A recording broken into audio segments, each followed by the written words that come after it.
ರೇವಣ ಸಿದ್ಧರ ಚರಿತ್ರೆಯನ್ನು ಕೇಳಿ ನಾವು ತಿಳ್ಕೋಬೇಕು. ಜಗದ್ಗುರು ರೇವಣ ಸಿದ್ಧರು ಶೆರೆ ಕುಡಿಲಿಲ್ಲ, ತಂಬಾಕ ತಿನ್ಲಿಲ್ಲ. ಶಾಂತ ಮುತ್ತಯ್ಯನವರು ತಂಬಾಕ ತಿನ್ಲಿಲ್ಲ, ಗುಟಗ ತಿನ್ಲಿಲ್ಲ. ಹೆಂಗ ಬದುಕಿದರು? ಜೀವನದುದ್ದಕ್ಕೂ ಶಾಂತ ಮುತ್ತಯ್ಯನವರು ಕಾಯಕ ಯೋಗಿಗಳಾಗಿರ್ತಾರೆ, ಸದಾವಕಾಲ ದುಡಿತಾರೆ. ಅವರ ತಂದೆಯಾಗಿರುವಂತ ಉಂಡಾಡು ಪದ್ಮಗೊಂಡ, ಮುದ್ದಾಯಿ ಮುದ್ಗೊಂಡನ ಮಗನಾಗಿರುವಂತ ಉಂಡಾಡು ಪದ್ಮಗೊಂಡನ ಸದಾವಕಾಲ ಕುರಿಗಳನ್ನ ಕಾಯ್ಕೊಂಡು ಈಗ ಹೇಳಿದ್ರು, ಅತ್ತಿ ಕಂಕಣ ಉಣ್ಣಿ ಕಂಕಣ ಅಂತ ಎರಡದವ ಈ ಪರಂಪರೆಯಲ್ಲಿ. ಅತ್ತಿ ಕಂಕಣ ಉಣ್ಣಿ ಕಂಕಣ. ಇವರಿಬ್ಬರಿಗೆ ಮದುವೆ ಆಗಂಗಿಲ್ಲ. ಅತ್ತಿ ಕಂಕಣದವ್ರಿಗೆ ಉಣ್ಣಿ ಕಂಕಣದವ್ರಿಗೆ ಯಾಕೆ ಮದುವೆ ಆಗಂಗಿಲ್ಲ ಅಂದ್ರ, ತಂದಿ ಒಬ್ಬ, ತಾಯಿದೇರು ಇಬ್ಬರು. ಊರಲ್ಲಿ ಮೊದಲ ಮದುವೆ ಆದವರು ಅವರಿಗೆ ಹತ್ತಿ ಸಿಗ್ತಿತ್ತು, ಊರಾಗ ದಾರ ಸಿಗ್ತಿತ್ತು. ದಾರ ಸಿಕ್ಕಾಗ ದಾರವನ್ನ ಬಳಸ್ಕೊಂಡು ಕಂಕಣ ಕಟ್ಟಿದ್ರು. ಅವರು ಅತ್ತಿ ಕಂಕಣದವರಾದ್ರು. ಇನ್ನ ಮುಂದ ರಾಕ್ಷಸರನ್ನ ಸಂಹಾರ ಮಾಡಿ ಉಂಡಾಡು ಪದ್ಮಗೊಂಡ ಅಡವಿ ಒಳಗೆ ಮದುವೆ ಆಗ್ತಾನಲ್ಲ, ಅಲ್ಲಿ ದಾರ ಇರಲಿಲ್ಲ. ನಿಮಗೆ ಹೇಳ್ತೀನಿ, ಈ ಕಂಬಳಿ ನೇಯುವಂತ ಪರಂಪರೆ, ಈ ಕಂಬಳಿ ಅನ್ನುವಂಥದ್ದು ಹೆಂಗ ಬಂತು ಅಂತಂದ್ರ, ಸಾಕ್ಷಾತ್ ಶಿವಪಾರ್ವತಿಯವರು ಆ ಕಾಡಿನೊಳಗ ಬಂದು ಉಂಡಾಡು ಪದ್ಮಗೊಂಡನಿಗೆ ಹೆಂಗ ನಾವು ಮದುವೆ ಆಗ್ಬೇಕಂತ ತಿಳ್ಕೊಂಡು ಅವರು ಆಶ್ಚರ್ಯಚಕಿತರಾಗಿ ನಿಂತಾಗ ಶಿವಪಾರ್ವತಿಯವರು ಬಂದು, ಯಾಕೆ ಚಿಂತೆ ಮಾಡ್ತೀರಿ? ಇಲ್ಲಿ ದಾರ ಇಲ್ಲ ಅಂತ ಚಿಂತೆ ಮಾಡ್ತೀರೇನ್? ಅದೇನ್ ದೊಡ್ಡದಂತ ತಿಳ್ಕೊಂಡು ಅಲ್ಲೇ ಮುಂದಿರುವಂತ ಕುರಿಯ ಕೂದಲವನ್ನ ಕಟ್ ಮಾಡ್ತಾರೆ. ಏನ್ ಕಟ್ ಮಾಡ್ತಾರೆ? ಕುರಿಯ ಕೂದಲು, ಉಣ್ಣಿ ಅಂತ ಕರೀತಾರೆ. ಕೆಲವು ಮಂದಿಗೆ ಈ ಶಬ್ದಗಳು ಗೊತ್ತಿರಲ್ಲ. ಉಣ್ಣಿ ಅಂದ್ಗಳೇ ದನಗಳ ಮೈಯಾಗಿರ್ತಾವಲ್ಲ, ಆ ಉಣ್ಣಿ ಬೇರೆ. ಉಣ್ಣಿ ಅಂದ್ರೆ ಕೂದಲು, ಅರ್ಥ ಆತಲ್ಲ? ಅದೇ ಕುರಿಯ ಕೂದಲವನ್ನು ಕಟ್ ಮಾಡಿ ಅವಾಗ ಪರಮಾತ್ಮ ಅದನ್ನ ನೇಯ್ತಾನ. ನೇರು ದಾರದ ಉಂಡಿಯನ್ನಾಗಿ ಮಾಡ್ತಾನೆ. ದಾರದ ಉಂಡಿಯನ್ನಾಗಿ ಮಾಡಿ ಅದರದೇ ಕಂಕಣವನ್ನ ಕಡ್ತಾನ.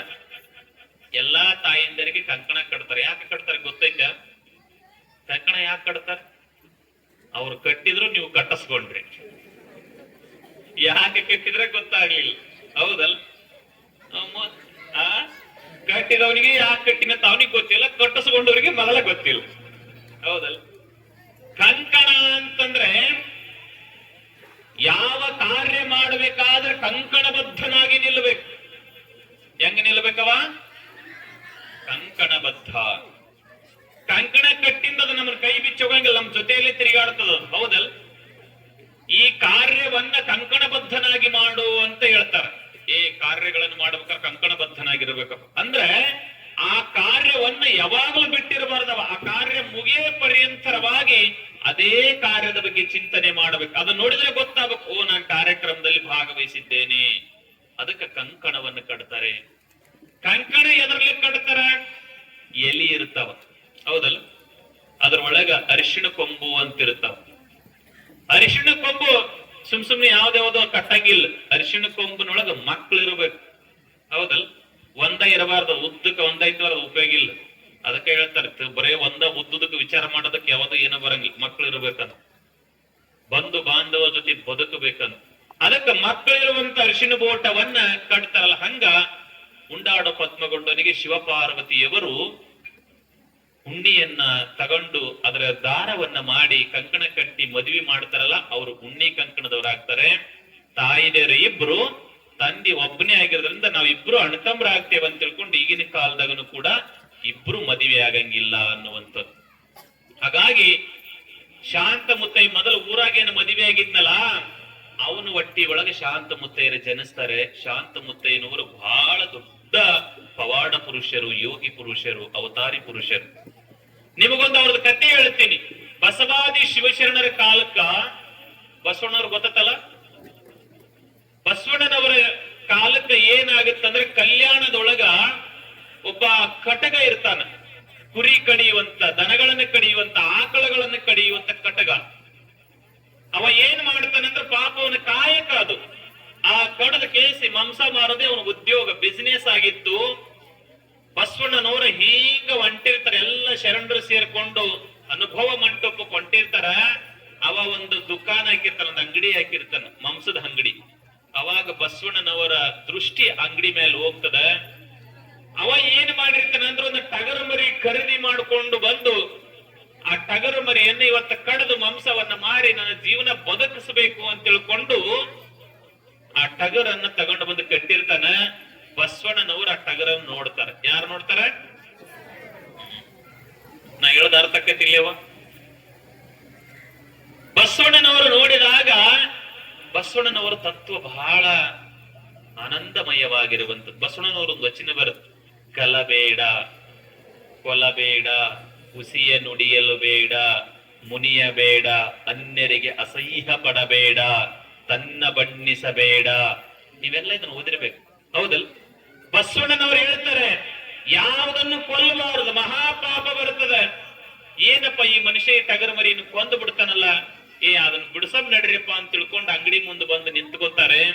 ನಿಂತ್ಕೊಂಡು ಆ ಮನುಷ್ಯನಿಗೆ ಹೇಳ್ತಾರೆ, ನೋಡಪ್ಪ ಈ ಟಗರು ಮರಿಯನ್ನು ಕಡಿಬೇಡ, ಪಾಪ ಬರ್ತದೆ ನಿನಗೆ, ಇದನ್ನ ಬಿಟ್ಟು ಬಿಡಿ, ದಂಧೆಯನ್ನ ಚಂದ ದುಡಿದು ಬದುಕು ಅಂತ ತಿಳ್ಕೊಂಡು ಹೇಳಿದ್ಗಳನ್ನೇ ಆಯ್ತ್ರಿ ಅಪ್ಪ ಅಂತ ತಿಳ್ಕೊಂಡು ಬಸವಣ್ಣನವ್ರ ಕಾಲಿಗೆ ಉದ್ದಕ ಬೀಳ್ತಾನ. ಮನುಷ್ಯ ಉದ್ದಕ ಬಿದ್ದು ಏನ್ ಮಾಡ್ತಾನ ಅಂತಂದ್ರೆ, ಆಯ್ತ್ರಿಯಪ್ಪ ನೀವ್ ಅಂತೀರಂದ ಮೇಲೆ ನಾನು ಇದನ್ನ ಬಿಡ್ತೀನ್ರಿ ಅಪ್ಪ, ನನ್ನ ಜೀವನನ ಇದ್ರ ಮೇಲೆ ನಾ ಏನ್ ಮಾಡ್ಲಿ ಅಂದಾಗ, ನಿನಗೊಂದಿಷ್ಟು ನಾವು ರಾಜ್ಯರಿಗೆ ಹೇಳಿ ವ್ಯವಸ್ಥೆ ಮಾಡಿಸ್ತೇವಪ್ಪ, ಈ ಕೆಲಸ ನೀನ್ ಬಿಟ್ಟು ಬಿಡಪ್ಪ ಅಂತಂದ್ಗಳನ್ನೇ ಆ ಕಡಿಯುವಂತ ಮನುಷ್ಯ ಅದನ್ನ ಬಿಟ್ಟು ಬಸವಣ್ಣನವರಿಗೆ ಶರಣಾಗತನಾಗ್ತಾನೆ. ಅವಾಗ ಬಸವಣ್ಣನವರು ತಮ್ಮ ಕಿಶೆದೊಳಗಿರುವಂತ ಕೆಲವು ನಾಣ್ಯಗಳನ್ನು ತೆಗೆದು ಅವ್ರಿಗೆ ಕೊಡ್ತಾರೆ, ಇದರಿಂದ ನೀವು ಉಪಜೀವನ ಬದುಕ್ಸು, ಈ ಟಗರ ನೀನು ಕಡಿಬೇಡ, ಬಿಟ್ಟು ಬಿಡು ಅಂತ ಹೇಳ್ತಾನೆ. ಅವಾಗ ಆ ಟಗರನ್ನ ಬಿಟ್ಟಾಗ ಬಸವಣ್ಣನವರು ಅದನ್ನ ತಗೊಂತಾರೆ. ತಗೊಂಡು ಇದು ಏನ್ ಮಾಡೋದಪ್ಪ, ಮತ್ತ ಅವ್ ಕಡಿದಂತ್ರ ಬಿಡಿಸೇವಿ, ಇನ್ನು ಊರಾಗ ತಿರುಗಾಡಿ ಮೈ ಇದು ಬಿಟ್ಟು ಬಿಡಮ್ಮ ಅಂತ ತಿಳ್ಕೊಂಡು ಆ ಟಗರು ಮರಿಯನ್ನು ಊರಾಗ ಬಿಟ್ಟು ಬಿಡ್ತಾರೆ. ಊರಾಗ ಬಿಟ್ಟಾಗ ಸ್ವಲ್ಪ ದ್ವಾಡದಾಗ್ತದ. ದ್ವಾಡದಾಗಿ ಮಂದಿಗೆಲ್ಲ ಇರ್ಯಾಕ ಸ್ಟಾರ್ಟ್ ಆಗ್ತದೆ. ಇರಿತದ ಗೊತ್ತಾಕತ್ತಿಲ್ಲ ನಿಮ್ಗೆ? ಇರಿತದ, ಗುತ್ತದ, ಆಯ್ತದ, ಕೆಲವು ಶಬ್ದಗಳು ಒಂದೊಂದ್ ಕಡೆ ಇರುತ್ತ, ಗೊತ್ತಿರಲ್ಲ. ಇರಿತದ ಅಂತೀರಿ ಕಡೆ, ಆಯ್ತದಂತೀರಿ, ಇರಿತದ. ಆ ಟಗರು ಏನ್ ಮಾಡ್ತದಂದ್ರೆ ಸಣ್ಣ ಸಣ್ಣ ಮಕ್ಕಳಿಗೆ ಅವ್ರಿಗೆ ಇವ್ರಿಗೆ ಇರಿಲಾಕ ಸ್ಟಾರ್ಟ್ ಮಾಡ್ತದ. ಅವಾಗ ಶರಣರೆಲ್ಲ ವಿಚಾರ ಮಾಡ್ತಾರ, ಈ ಟಗರು ಯಾರಿಗ್ ಬೇಕು ಅವ್ರಿಗೆ ಇರ್ಯಾಕ ಚಲೋ ಮಾಡ್ತು, ಏನ್ ಮಾಡೋದು ಇದನ್ನ ಅಂತ ತಿಳ್ಕೊಂಡು ವಿಚಾರ ಮಾಡಿದ್ಗಳೇ ಅವಾಗ ಶಾಂತ ಮುತ್ತಯ್ಯನವರು ಸರವೂರ್ ಬಳಿ ಬರುವಂತ ತೂಕದ ಗುಡ್ಡ ಅಂತದ. ಆ ತೂಕದ ಗುಡ್ಡದೊಳಗ ಕುರಿಗಳನ್ನ ಕಾಯ್ತಾ ಇರ್ತಾರ. ಅಲ್ಲಿ ಕುರಿ ಅಟ್ಟಿಯನ್ನ ಹಾಕೊಂಡು ಅಲ್ಲಿ ಕುರಿ ಕಾಯ್ತಿರ್ತಾರೆ. ಕುರಿ ಕಾಯುವಂತ ಸಂದರ್ಭದೊಳಗ ಎಲ್ಲಾ ಶರಣರು ವಿಚಾರ ಮಾಡ್ತಾರ, ಬಹಳ ಅತ್ಯುತ್ತಮವಾಗಿರುವಂತ ಶ್ರೇಷ್ಠ ಶಿವಭಕ್ತನಾಗಿರುವಂತ ಎಲ್ಲ ಜೀವಿಗಳನ್ನ ತನ್ನಂತೆ ಭಾವಿಸುವಂತ ಒಬ್ಬ ಮಹಾತ್ಮ ಇದ್ದಾನ, ಅವ ಶಾಂತ ಮುತ್ತಯ್ಯ. ಆತ ಸರವೂರದೊಳಗದನ, ಅವನ್ ದೊಡ್ಡ ಕುರಿ ಹಿಂದದ, ಆಕಳ ಹಿಂಡದವ, ಅವನ ಬಳಿ ಟಗರು ಬಿಟ್ರೆ ಚಂದ ಬದುಕ್ತದ ಅಂತ ತಿಳ್ಕೊಂಡು ಶರಣರು ಹೇಳಿದಾಗ ಆ ಟಗರು ಮರಿ ತಗೊಂಡು ಬಂದು ಸರೋವರದೊಳಗ್ ಬಿಡ್ತಾರ. ಎಲ್ಲಿ ಬಿಡ್ತಾರ? ಸರೋವರದೊಳಗ್ ಬಿಡ್ತಾರ.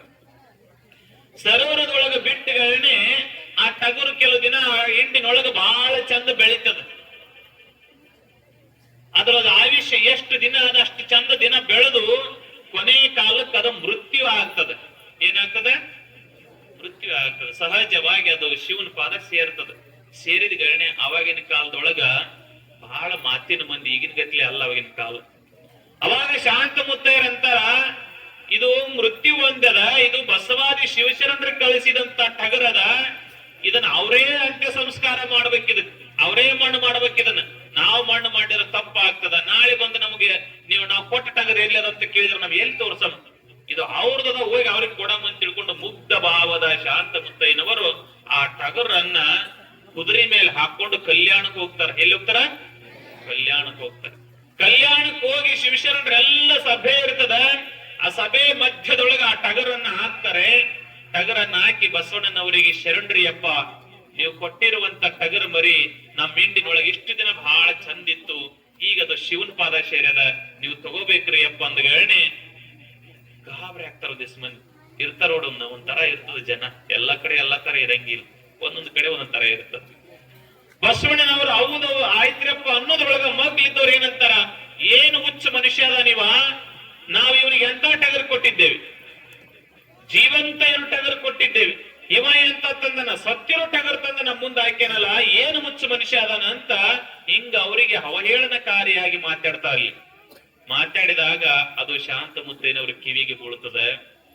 ಅವಾಗ ಶಾಂತ ಮುತ್ತಯ್ಯನವ್ರಂತಾರ, ಹೌದಲ್ಲಪ್ಪ ನಾ ಎಂತ ತಪ್ಪು ಮಾಡಿದೆ, ಅವ್ರು ನಮಗ ಜೀವಂತ ಇರೋದು ಕೊಟ್ಟಾರ, ನಾನು ಹೋಗಿ ಸತ್ತ ಮೇಲೆ ಕೊಡಕತ್ತೀನಲ್ಲ, ಇದು ನಂದು ದೊಡ್ಡ ತಪ್ಪಾಯ್ತು ಅಂತ ತಿಳ್ಕೊಂಡು ಶಾಂತ ಮುತ್ತಯ್ಯನವರು, ಏನಪ್ಪಾ ಭಗವಂತ ಪರಮಾತ್ಮ ರೇವಣ ಸಿದ್ಧ ಎಂತಾದ ತಂದಿ ನನಗ, ನೀನು ಸತ್ಯವಾಗಿ ಜಗದ್ಗುರು ರೇವಣ ಸಿದ್ಧ ನೀನ್ ಇದ್ದಿ ಅಂದ್ರ, ಪರಮಾತ್ಮ ನೀನು ಇದ್ದಿ ಅಂದ್ರ ಈ ಸತ್ತಿರು ಟಗರು ಈ ಸಭೆಯೊಳಗೆ ಎದ್ದು ನಿಲ್ಲಬೇಕು ಅಂತ ತಿಳ್ಕೊಂಡು ಅದ್ರ ಮ್ಯಾಲೆ ಕಂಬಳಿ ಜಾಡಿಯನ್ನ ಹಾಕಿ ಓಂ ನಮ ಶಿವಾಯ ಓಂ ನಮ ಶಿವಾಯ ಓಂ ನಮ ಶಿವ ಅಂತಾರ. ಸತ್ತ ಟಗರು ಎದ್ದು ನಿಲ್ತದ ಸಭೆಯೊಳಗೆ. ಸತ್ತ ಟಗರು ಎದ್ದು ಸುಮ್ನೆ ಅಂತೀರಿ ನೀವು, ಅದು ಅಷ್ಟು ಸುಲಭ ಅಲ್ಲ ನೋಡ್ರಿ. ಜೀವ ಹೋಗಿದ್ಮೇಲೆ ಬರ್ಬೇಕಾದ್ರೆ ಅಷ್ಟು ಸುಲಭ ಅಲ್ಲ. ನೀವು ಎಷ್ಟು ಕೋಟಿ ಖರ್ಚು ಮಾಡಿದ್ರು ಏನು ಮಾಡಿದ್ರು ಮನುಷ್ಯ ಜೀವ ಒಂದ್ ಸಲ ಹೋಯ್ತು ಅಂತಂದ್ರ ಒಳ್ಳೆ ಪುಣ್ಯಾತ್ಮರೇ ಏನು ಮಾಡಿದ್ರು ಬರಕಾಗಂಗಿಲ್ಲ. ಇರುವಾಗನ ಚಂದ ಎಲ್ಲವನ್ನು ನಾವು ಅನುಭವಿಸ್ಬೇಕು. ಇರುವಾಗ ಎಲ್ಲ ನೋಡಿ ಪ್ರೀತಿಯಿಂದ ಮನ್ನಿಸಲೇ ನಾನು ಅದನ್ನ ಹೇಳೋಗಿನಿ ಬಂದಾಗ, ಹೌದಲ್? ಜೀವ ಇರುವುದ್ರೊಳಗನ ಎಲ್ಲ ನೋಡಿ ಪ್ರೀತಿಯಿಂದ ಇರಬೇಕಂತ. ಜೀವ ಹೋದ್ಮೇಲೆ ಏನಾರ ಮಾಡಕ್ ಆಗ್ತದ? ಒಂದು ಕತೆ ನೆನಪಿಗೆ ಬರ್ತದೆ, ಹೇಳಿ ನೆನಪಿ ಕಡೆ ಬರ್ತೀನಿ. ಒಂದ್ ಊರೊಳಗೆ ಇಬ್ರು ಗಂಡ ಹೆಂಡತಿ ಇದ್ರ, ಇಂಥವ್ ಬಾಳ ಚಂದ ಇಳಿಸ್ತಾವ ನೀವು. ಇಬ್ರು ಗಂಡ ಹೆಂಡತಿ ಇದ್ರಂತ. ಎಂತ ಗಂಡ ಹೆಂಡತಿ ಅಂದ್ರ, ಹೆಂಡತಿ ಕೆಟ್ಟ ಜಿಗುಣ ಹೆಣ್ಮಗಳು. ಏನ್ರಪ್ಪ ನಮ್ಮ ಬಗ್ಗೆ ಹೇಳಕತ್ರ ನೀವ್ ಅಂತೀರಿ. ಕಿರದಳ್ಳಿ ಒಳಗೆ ಹೆಣ್ಮಕ್ಳು ಬಹಳ ಹಂಗೇನಿಲ್ಲ ಅನಿಸ್ತದ. ಹೆಂಡತಿ ಕೆಟ್ಟ ಜಿಗುಣ ಹೆಣ್ಮಗಳು, ಗಂಡ ಮಾತ್ರ ಬಹಳ ದಾನಸೂರಕರಣ, ಬಹಳ ಚಂದ ದಾನ ಮಾಡವ. ಹೆಂಡತಿಗೆ ದಾನ ಅಂದ್ರ ಬಹಳ ಸಿಟ್ಟು ಬರ್ತಿತ್ತು. ಯಾರ ಮನಿ ಮುಂದೆ ಬಂದು ಭವತೀ ಭಿಕ್ಷಾ ಅಂದೆ ಅಂದ್ರೆ ಇಲ್ಲದ ಸಿಟ್ಟು ಬರ್ತಿತ್ತು ಹೆಣ್ಮಗಳಿಗೆ. ಅದಕ್ಕೆ ಯಾವಾಗ್ಲೂ ದಾನ ಧರ್ಮಗಳನ್ನ ಮಾಡ್ಬೇಕು. ಇವತ್ತು ನಾನು ಬಂಧುಗಳನ್ನೇ ಕೇಳಿದೆ, ಮಲ್ಲಯ್ಯ ಹೇಳಿದ, ಅಪ್ಪರ ಈ ವರ್ಷ ಏನನ ಗೊತ್ತಿಲ್ರಿ ಅಪ್ಪರ, ಎಲ್ಲರೂ ಪ್ರತಿಯೊಬ್ಬರೊಬ್ರು ನಾವಿನ್ನ ಕಮಿಟಿಯಿಂದ ಪ್ರಸಾದನ ಮಾಡಿಸಿಲ್ರಿ, ದಿನ ಒಬ್ಬೊಬ್ರು ಪ್ರಸಾದ ಮಾಡ್ಸಕತ್ತಾರ ಅಂತ. ಇದು ಉತ್ತಮವಾಗಿರುವಂತದ್ದು. ದಾನವನ್ನ ಮಾಡ್ಬೇಕು. ಯಾರ್ಯಾರು ಏನೇನು ದಾಸೋಗದಲ್ಲಿ ದಾನ ಮಾಡಿರಿ, ಏನೇನು ಬರ್ತೈತೆ ಅನ್ನೋದು ಈ ಕತೆ ಹೇಳ್ತೀನಿ, ಲಕ್ಷ್ಯ ಇಟ್ಟು ಕೇಳ್ರಿ. ದಾನ ಮಾಡಿದ್ರೆ ಏನಾಗ್ತದ, ದಾನ ಮಾಡ್ಲಿಕ್ಕೆ ಏನಾಗ್ತದ ಅಂತ. ಹೆಣ್ಮಗಳು ಬಹಳ ಜಿಗುಣಿದ್ಲು, ಗಂಡ ಬಹಳ ದಾನ ಸೂರ ಇದ್ದ. ಏನಾಯ್ತು ಅಂತಂದ್ರೆ, ಒಂದು ದಿನ ಹುಗ್ಗಿ ಮಾಡಿದ್ಲು ಮನಿಯೊಳಗೆ. ಏನ್ ಮಾಡಿದ್ಲು? ಹುಗ್ಗಿ ಮಾಡಿದ್ಲು. ಹುಗ್ಗಿ ಮಾಡಿದಂತ ಸಂದರ್ಭದೊಳಗ ಆ ಹೆಣ್ಮಗಳು ಹೆಂಗ್ ಮಾಡ್ತಿದ್ಲು ಅಡಿಗೆ ಅಂದ್ರ, ತಾನು ತನ್ನ ಗಂಡ ಇಬ್ರೇ ಉಣಬೇಕು, ಇನ್ನೊಬ್ರಿಗೆ ಒಟ್ಟ ಏನೇನೋ ಸಿಗಬಾರ್ದು. ಊಟಕ್ಕೆ ಕುಂತಾಗ ಯಾರ ಬಂದ್ರ ಬಾಗಲ ಹಾಕೊಂಡ್ ಊಟ ಮಾಡ್ತಿದ್ಲಕ್ಕಿ. ಮತ್ ಯಾರ ಬಂದ್ಗಿಂದಾರು ಅಂತ ತಮ್ಮ ಇಬ್ಬರಿಗೆ ಆಗ್ಬೇಕು, ಮತ್ತೊಬ್ಬರಿಗೊಂದು ಸ್ವಲ್ಪನೂ ಸಿಗಬಾರ್ದು. ಅಷ್ಟು ಮಾಪಿನೊಳಗ ಅಡಿಗೆ ಮಾಡಾಕಿ ಒಂದು ದಿನ ಹುಗ್ಗಿ ಮಾಡಿದ್ಲು. ಹುಗ್ಗಿ ಮಾಡಿ ಇನ್ನೇನು ಹಿಂಗ ಊಟಕ್ಕೆ ಕುಂದ್ರಬೇಕು ಅನ್ನೋದ್ರೊಳಗನ ನೀರ್ ನೋಡಿಲ್ಲ. ಗಡಿಗೆ ಒಳಗ ಹಣಿಕೆ ಹಾಕಿ ಗಡಿಗೆ ನೀರೆಲ್ಲ ಖಾಲಿಯಾಗಿದ್ದವು. ಖಾಲಿ ಆದಾಗ ಏನಾಯ್ತು ಅಂತಂದ್ರೆ ಅಕ್ಕಿ ಅಂದ್ಲು, ಅರೆ ನೀರ್ ಖಾಲಿ ಆಗ್ಯಾವಲ್ಲ, ನೀರ್ ತಗೊಂಡು ಬಂದ ಊಟ ಕುಂದಿರ್ಬೇಕಂತ ತಿಳ್ಕೊಂಡು, ನೋಡು ನಾನು ನೀರ್ ತರಕ್ ಹೋಗ್ತೀನಿ. ಈಗೆಲ್ಲ ನಳಗಳು ನಿಮ್ ಮನೆಗೆ ಬರಕತ್ತಾವ. ಅವಾಗೆಲ್ಲ ಹಿಂಗ ಇರ್ಲಿಲ್ಲ ವ್ಯವಸ್ಥೆ. ಇಲ್ಲಿ ಸೇದು ಬಾಯಿ ಐತ್ ನೋಡಿ, ಮತ್ ಒಳಗ್ ಬಿದ್ದಿರು ದೂರ ಕುಂದ್ರಿ, ಬಾಯಿ ಮೇಲೆ ಕುಂತೀರಿ. ಹಿಂಗ ಸೇದು ಬಾಯಿ ಇತ್ತು ಊರೊಳಗ. ಆ ಹೆಣ್ಮಗಳ ಹಗ್ಗ ತಗೊಂಡು ಕೊಡ ತಗೊಂಡು ಹಿಂಗ ಹೊಂಟಿದ್ಲು. ನೆನಪಿಗೆ ಬಂತಕಿಗೆ, ನಾನು ನೀರು ತಗೊಂಡು ಬರೋದ್ರಾಗ ಇವ್ ಯಾರಿಗಾರ ದಾನಗಿನ ಮಾಡಿದ್ರೆ ಏನ್ ಮಾಡ್ಬೇಕು, ಇದು ಬಗೆರಂಗಿಲ್ಲ ಅಂದ್ಲಕ್. ಏನ್ ಮಾಡ್ಬೇಕಂತ ವಿಚಾರ ಮಾಡಿ ಗಂಡನ ಕರೆದ್ಲ, ಏ ಬಾರಪ್ಪ ಇಲ್ಲಿ ಅಂತ. ಅವ ಗಂಡ ಹೇಳಿ ತಿಳ್ದಂಗ್ ಕೇಳ್ತಿತ್ತದು. ಅವಾಗ ನಿಮ್ಮೂರಾಗ ಇರ್ಬೇಕು ಇವ್ರು, ನಿಮ್ಮ ಮಾತು ಮೀರಕ್ ಆಗಂಗಿಲ್ಲ. ಅವ ನೀವು ಬಹಳ ಸ್ಟ್ರಾಂಗ್, ನೀವು ಬಹಳ ಗಟ್ಟಿ ಇಟ್ಕೊಂಡಿರಿ ನೀವು ನಿಮ್ ಸ್ಥಾನವ. ಅವನಿಗೆ ಅಂದ್ಲ, ಏ ಬಾ ಇಲ್ಲಿ ಅಂದ್ಲು. ಆಯ್ತೇವ ಅಂತ ಬಂತು ಪಾಪ. ಅದು ಬಂದ ನಿಂದ್ರಲ್ಲಿ ಕಂಬಕ್ಕ ಅಂದ್ಲು. ಯಾಕ ಅಂದವ, ನಾನು ನೀರ್ ತರಕ್ ಹೋದಾಗ ಯಾರ ಭವತಿ ಭಿಕ್ಷಾ ಅಂಡೆ ಅಂತ ಬಂದ್ರು ಉಗ್ಗಿ ನೀಡ್ಬಿಟ್ಟೆ ಅಂದ್ರೆ ಏನ್ ಮಾಡ್ಬೇಕು, ಇಲ್ಲಿ ಕಂಬಕ್ ನಿಂದ ಕಟ್ಟಿ ಹೋಗ್ತೀನಿ ಅಂದ್ಲ ಅವನಿಗೆ. ಅವಾಗ ಕಂಬಕ್ ನಿಂದಿರಿಸಿ ಗಂಟು ಕಟ್ಟಿದ್ಲಂತ ಇಂದ ಕೈ. ಗಂಟ ಕಟ್ಟಿ ಗಂಟು ಕೂನ ಮಾಡಿದ್ಲು. ಏನಾದ್ರೂ ನೀ ನೀಡಿದ್ರೆ ಬಗೆರಂಗಿಲ್ಲ ನೋಡಂತ ಸ್ಟ್ರಿಕ್ಟ್ ಆಜ್ಞೆ ಮಾಡಿ ನೀರ್ ತರಕ್ ಹೋದ್ಲು. ಆ ಕಡೆ ಸಾಕ್ಷಾತ್ ಜಗದ್ಗುರು ರೇವಣ ಸಿದ್ಧರು ಆ ಯಮ್ಮನ ಮನಿ ಮುಂದೆ ಬಂದು ನಿಂತು ಭವತೀ ಭಿಕ್ಷಾಂದೆ ಅಂತ ಕೇಳ್ತಾನೆ. ಭವತೀ ಭಿಕ್ಷಾಂದೆ ಅಂತ ಕೇಳಿದಾಗ ಅವನಿಗೆ ಕಣ್ಣಾಗ ನೀರು ಬರುತ್ತಾವ. ಯಪ್ಪಾ ತಂದೆ, ಎಂಥ ಸಮಯದೊಳಗೆ ಬಂದಿ ನನ್ನಪ್ಪ, ಬಹಳ ಚಲೋ ಆಯ್ತು, ಏನು ಫರಕ್ಕಿಲ್ಲ, ಬಂದೀನಿ. ಭಕ್ತಿಯಿಂದ ನಾನು ನೀಡ್ಬೇಕಂದ್ರೆ ನಾನು ಹೇಳ್ತಿ ಕೈ ಕಟ್ಟಿ ಹೋಗ್ಯಾಳ, ಏನ್ ಮಾಡ್ಲಿ, ಈಗ ಒಂದ್ ಕೆಲಸ ಮಾಡ್ಯಪ್ಪ, ಅಡಿಗೆ ಮನೆಯಾಗ ಹುಗ್ಗಿ ಅದ ನೀಡಿಸ್ಕೊಂಡು ಹೋಗ್ಬಿಡ ಕಡೆ ಅಂದವ. ಊಟ ತಗೊಂಡು ಹೋಗಿ ಬಿಡು ಅಂದ.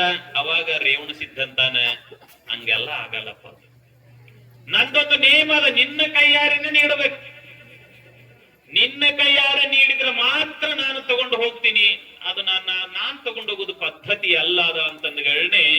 ಅವಾಗ ಅವ ಅಂತಾನೆ, ಏನ್ ಮಾಡ್ತೀಯಪ್ಪ, ಗಂಟು ಸತ್ಯಕ್ಕೆ ಪೂನಾ ಮಾಡಿ ಹೋಗ್ಯಾಳ, ಬಾಳ ಪೊಜ್ಜಿತದ ಅಂದ. ಇಲ್ಲ ನಾನು ಒಳ್ಳೆ ಹಂಗೇ ಕಟ್ತೀನಿ ಅಂದವ. ಹಂಗೆ ಕಟ್ತಂದ್ಗಳನೆ ಬಾಯಪ್ಪ ಅಂದ. ಬಡ ಬಡ ಗಂಟು ಬಿಚ್ಚಿದ. ಗಂಟು ಬಿಚ್ಚಿ ಬಡ ಬಡ ಒಲಿ ಹತ್ರ ಹೋದ ಅಡಿಗೆ ಮನ್ಯಾಗ ಹುಗ್ಗಿ ಗಡಿಗೆ ಒಳಗೆ ಎತ್ತು ಅವನ್ ಪಾತ್ರಕ್ಕೆ ಓಟು ಸುರಿ ಬಿಟ್ಟಿವ.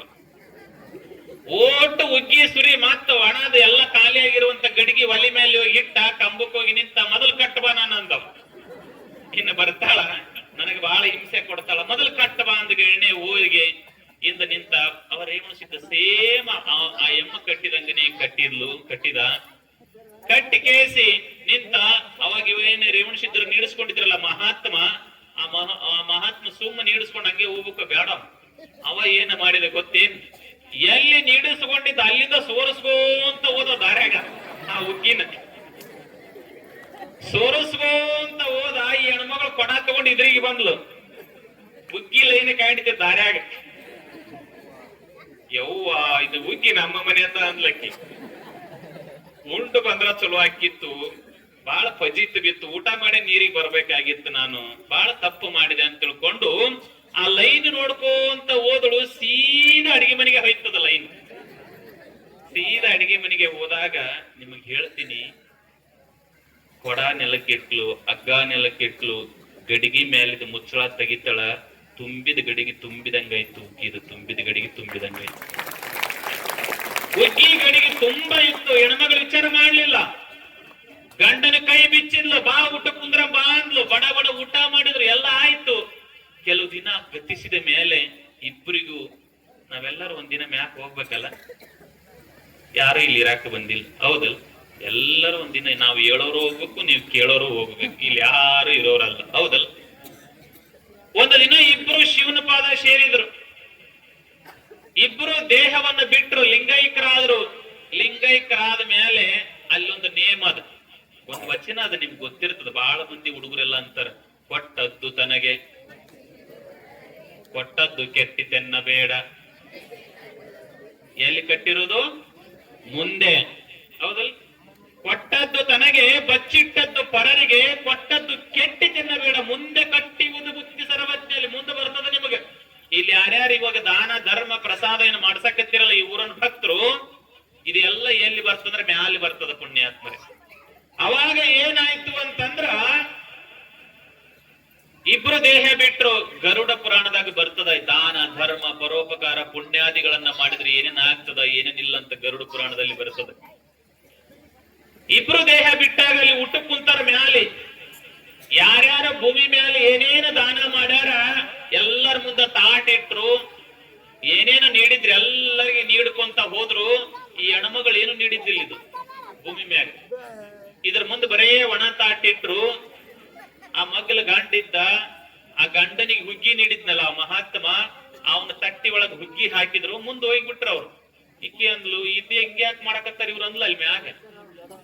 ಅಲ್ಲ ನನಗಿಟ್ ನೀಡಿದ್ರಿ ಏನ್ ಹಾಕಿತ್ತಿವ್ರಿ, ನೀಡ್ಬೇಕೋ ಬ್ಯಾಡ ಅಂದ್ಲು, ಬೈಯಕತ್ಲು. ಅವಾಗ ಗಂಡಂದ, ಯಾಕೆ ಬೈತಿ ಬಿಡು, ಇವ ಇಲ್ಲೇ ತಳಗ ದಾನ ಮಾಡಿದ ಮನುಷ್ಯ, ಏನ ನೀಡ್ಲಿಕ್ಕೆ ಏನತ್ ನಂದ್ರಾಗ ಐತಲ್ಲ, ನಂದಿಟ್ ನೀನೇ ಹಾಕೋ, ಒಂದಿಟ್ ತಗೋ ಅಂತ ತಿಳ್ಕೊಂಡು ತನ್ನ ತಾಟ್ನ ತಗೊಂಡು ತನ್ನ ಹೆಂಡತಿ ತಾಟ್ನೊಳಗಿಟ್ಟು ಹಾಕಿದ. ಸುಮ್ ಉಣ್ಬೇಕೋ ಬ್ಯಾಡ ಹೆಣ್ಮಗಳು ವಿಚಾರ ಮಾಡಿದ್ಲು. ಯವ್ವ ಹುಗ್ಗಿ ಬಹಳ ಚಂದ ಆಗ್ಯದ, ತುಪ್ಪಿದ್ರು ಚೊಲೋ ಹಾಕಿತ್ತು ಒಂದ್ಲು. ಏನ್ ಬೇಕು? ಗಂಡಗ ಬೈತಾಳ ಅವಾಗ, ಏನು ಮುಚ್ಚದಿದೆ ನೀನು, ಅವತ್ತ ಅಲ್ಲಿ ಅಡಕಲ್ ಗಡಿಯಾಗ ತುಪ್ಪದ ಗೆಂಡಿತ್ತು ಒಂದಿಟ್ಟು ನೀಡಿದ್ರೆ ಮ್ಯಾಗ ಬರ್ತಿತ್ತು ನೋಡಿ ಇವತ್ತು ಇಲ್ಲಿ ಅನ್ಲದ್. ನಿಮ್ಗೆ ಯಾಕೆ ಈ ಕಥೆ ಹೇಳ್ತೀನಿ ಅಂದ್ರೆ ನಿಮ್ಗೆ ಆಸೆ ಅನಿಸ್ಬೋದು, ಸತ್ಯವಾದ ಘಟನೆ. ನಾವು ದೇಹ ಬಿಟ್ಟ ಮೇಲೆ ಬಂದು ದಾಸೋಹ ಮಾಡಿಸ್ತೀನಿ, ನಾವೊಂದಿಷ್ಟು ಪುಣ್ಯ ಕಟ್ಕೋತೀನಿ, ನಾವೊಂದಿಷ್ಟು ಒಳ್ಳೆ ಕಾರ್ಯಗಳನ್ನ ಮಾಡ್ತೀನಿ ಅಂತ ಹಿಂಗೇನಾದ್ರು ಅನ್ಕೊಂಡ್ರಿ ಅಂದ್ರೆ ಪುಣ್ಯಾತ್ಮರೆ ಮಾಡಕ ಸಾಧ್ಯ ಇಲ್ಲ. ಇಲ್ಲಿ ಭೂಮಿ ಮ್ಯಾಗಿರಾಗನೆ ದಾನ ಧರ್ಮ ಪರೋಪಕಾರಗಳನ್ನ ಪುಣ್ಯದ ಕೆಲಸಗಳನ್ನ ಯಾವ ಜಾತಿನೇ ಇರಲಿ, ಯಾವ ಧರ್ಮನೇ ಇರಲಿ, ಯಾರೇ ಇರಲಿ, ಪುಣ್ಯದ ಕೆಲಸಗಳನ್ನು ಯಾವಾಗಲೂ ನಾವು ಮಾಡ್ತಾ ಇರಬೇಕು. ನಾವು ಯಾವಾಗ ಇದನ್ನ ಮಾಡ್ತೇವೆ ಅವಾಗ ನಮ್ಮ ಜನ್ಮ ಸಾರ್ಥಕ ಆಗ್ತದೆ. ನಾವೇನು ತಗೊಂಡು ಹೋಗಂಗಿಲ್ಲ. ಅಲೆಕ್ಸಾಂಡರ್ ಅಂತ ಆಗಿ ನನಗೆ ಗೊತ್ತಿರಬೇಕು, ಇಲ್ಲಿ ಎಲ್ಲ ಯುವಕರು ಗೊತ್ತಿದ್ದಾರೆ. ಆ ಮನುಷ್ಯ ಈ ಪೃಥ್ವಿಯನ್ನು ಪೂರ್ತಿ ನಾನು ಆಳ್ಬೇಕು, ಇಡೀ ಭೂಮಂಡಲವಾಗಿ ನಾನೇ ಅಧಿಪತಿ ಆಗ್ಬೇಕಂತ ಹೋದ. ಕೆಲವು ದೇಶಗಳನ್ನ ಗೆದ್ದ, ಕೆಲವು ರಾಜ್ಯಗಳನ್ನ ಗೆದ್ದ. ಕೊನೆ ಕಾಲಕ್ಕ ಒಂದಷ್ಟು ಉಳಿದವು. ಕೊನೆಗೆ ಅವ ಮೃತ್ಯು ಆಗುವಂತ ಸಂದರ್ಭ ಬರ್ತದ. ಸಂದರ್ಭ ಬಂದಾಗ ಆ ಮಹಾತ್ಮ ಹೇಳ್ತಾನ, ಅಲೆಕ್ಸಾಂಡರ್ ಏನಂತಂದ್ರ, ಒಬ್ಬ ಮನುಷ್ಯನ ಕರೆದು ಹೇಳ್ತಾನ, ನೋಡಪ್ಪ ನಾನಂತೂ ಇನ್ನೊಂದು ಕ್ಷಣದಾಗ ನನ್ನ ಜೀವ ಹೋಗ್ತದ, ನನ್ನ ಮೆರವಣಿಗೆ ಮಾಡ್ತೀರ ನೋಡ್ ನೀವು. ನಿಮ್ಮೂರ್ ಕಡೆ ಮಾಡ್ತೀರಿ ಮೆರವಣಿಗೆ? ಏನ್ ಸುಮ್ ಬಡ ಬಡ ಒಯ್ದಿಡ್ತೀರಿ? ಮಾಡ್ತೀರಿ. ಮೆರವಣಿಗೆ ಮಾಡುವಂತ ಸಂದರ್ಭದೊಳಗ ನಂದೊಂದು ಮಾತು ನಡೆಸ್ಕೊಡ್ಬೇಕಪ್ಪ ಅಂತಂತಾನ. ಏನ್ ನಡೆಸ್ಕೊಡ್ಬೇಕು? ಏನಿಲ್ಲ, ಎರಡು ನನ್ನ ಕೈ ಅದಾವಲ್ಲ ಹಿಂಗ್ ಕಟ್ಟಿಡ್ಬೇಡ್ರಿ, ಎರಡು ಹಿಂಗ್ ಕೈ ಜೋತ್ ಬಿಡ್ರಿ, ಅಕಡೊಂದು ಈ ಕಡೆ ಒಂದು ಅಂತ ಹೇಳ್ತಾನ.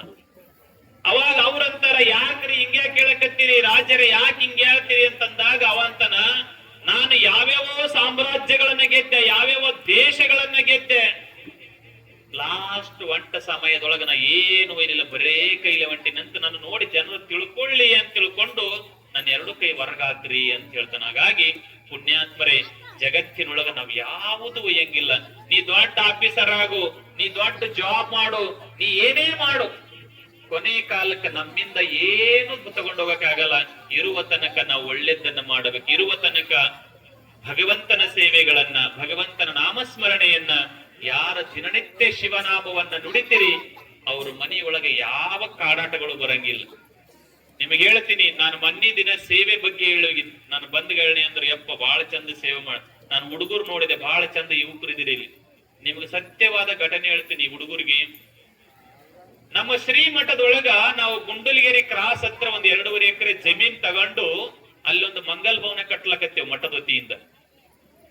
ಮಠದ ವತಿಯಿಂದ ಮಂಗಲ್ ಭವನ ಕಟ್ಟಿಸುವಂತ ಸಮಯದೊಳಗ ನಮ್ಮ ಮಠದ ಮುಂದೆ ಇರುವಂತ ಹುಡುಗರು ಕಟ್ಟಿ ಮೇಲೆ ಕುಂತಿರುವಂತ ಹುಡುಗರನ್ನ ಕರ್ಕೊಂಡು ಒಂದು ದಿನ, ಬರ್ರಿಯಪ್ಪ ಅಲ್ಲಿ ಮಂಗಲ್ ಭವನದ ಸ್ವಲ್ಪ ಸೇವೆ ಅದ ಮಾಡಿ ಬರಕತ್ತಿ ಬರ್ರಿ ಅಂತ ಹೇಳಿ ಒಂದ್ ಹುಡುಗ ಬಂದ. ಆಯ್ತ್ರಪ್ಪ ಮಾಡ್ತೀನಿ, ನಂದೊಂದು ಕೆಲಸ ಆಕತ್ತ ಇಲ್ಲ ಹೇಳ್ರಿ ಅಪ್ಪ ಅಂದ. ನೋಡಪ್ಪ, ನಿನ್ನ ಮನಸ್ಸಾಪೂರ್ವಕವಾಗಿ ಬಂದು ನೀ ಸೇವೆ ಮಾಡಿದಿ ಅಂದ್ರೆ ನಿನ್ನ ಕೆಲಸ ಗ್ಯಾರಂಟಿ ಆಗ್ತದೆ. ನೀನು ಎಕಡೆರ ಪಕಡೆರ ಮಾಡಿದಂದ್ರೆ ಅದು ನನ್ನ ಕಡೆ ಇಲ್ಲಪ್ಪ ಅಂತಂದೆ. ಯಪ್ಪ ನೀ ಹೆಂಗ್ ಹೇಳ್ತಿ ಹೇಳು, ನಾನು ಮಾಡ್ತೀನಿ ಅಂತಂದ. ಅದು ಬೆಂಗಳೂರಿನೊಳಗೆ ಓದಿದ ಹುಡುಗ, ಹಾಸ್ಟೆಲ್ನೊಳಗಿಂದ ಓದಿದ ಹುಡುಗ. ಚೆರೆ ಕಲ್ಲು ಅಂತ ಬರ್ತಾವ ಗೊತ್ತಾ? ಕೆಂಪು ಕಲ್ಲು. ನಾವ್ ಇಡೀ ಬಿಲ್ಡಿಂಗ್ ಕೆಂಪು ಕಲ್ಲಿಲೆ ಕಟ್ಟಕತ್ತೇವೆ. ಅವಾಗ ಆ ಹುಡುಗ ಕೈಯೆಲ್ಲ ಮೆತ್ತಗದವ, ಎಂದು ಕೆಲಸ ಮಾಡ್ಲಾರ ಹುಡುಗ ಭಕ್ತಿಯಿಂದ ಆ ಕಲ್ಲುಗಳನ್ನು ಮ್ಯಾಕ್ ಒಯ್ಬೇಕಾಗಿತ್ತು. ಒಂದು ಲೋಡ್ ಕಲ್ಲಿದ್ವು. ಎಲ್ಲ ಹುಡುಗರು ಭಕ್ತಿ ಸೇವೆ ಬಾಳ್ ಮಾಡ್ತಾರ ನಮ್ಮ ಊರಾಗ. ಹಿಂಗ ಬರ್ರಿಯಪ್ಪ ಅಂದ್ಬಿಟ್ನಿ ಅಂದ್ರೆ ಸಾಕು, ಕರೆ ಕೊಟ್ರ ದಬಾ ದಬಾ ಬಂದು ಏನ್ ಬೇಕಂದ್ರೆ ಮಾಡಿ ಇಟ್ಟು ಬಿಡ್ತಾರೆ. ಯಾಕೆ ಅವ್ರಿಗೆ ಹಂಗ ಆಗ್ತದಲ್ಲಿ. ಆ ಹುಡುಗ ಬಂದ, ಆಯ್ತಪ್ಪ ನಾನು ವರ್ತೀನಿ ಕಲ್ಲು ಅಂತ ತಿಳ್ಕೊಂಡು ಹೊರಾಕ ಪ್ರಾರಂಭ ಮಾಡಿದೆ. ನಿಮ್ಗೆ ಹೇಳ್ತೀನಿ, ಕೆಂಪು ಕಲ್ಲು ಕೈಯೆಲ್ಲ ಚೂರಿ ಎಲ್ಲೆಲ್ಲ ಆಗಿ, ಬ್ಯಾಡ ಬಿಡು ತಮ್ಮ, ಇದನ್ನ ಯಾಕೆ ಹೊರ್ತೀನಿ, ಬಿಟ್ಟು ಬಿಡೋದಿ ಸರ್. ಇಲ್ರಪ್ಪ ನಾವೊಂದು ಸಂಕಲ್ಪ ಮಾಡಿದ್ವಿ, ವರ್ತೀನಿ, ಎಷ್ಟು ತ್ರಾಸಾದ್ರೂ ಬಿಡಂಗಿಲ್ಲ, ವರ್ತೀನಿ ಅಂದ.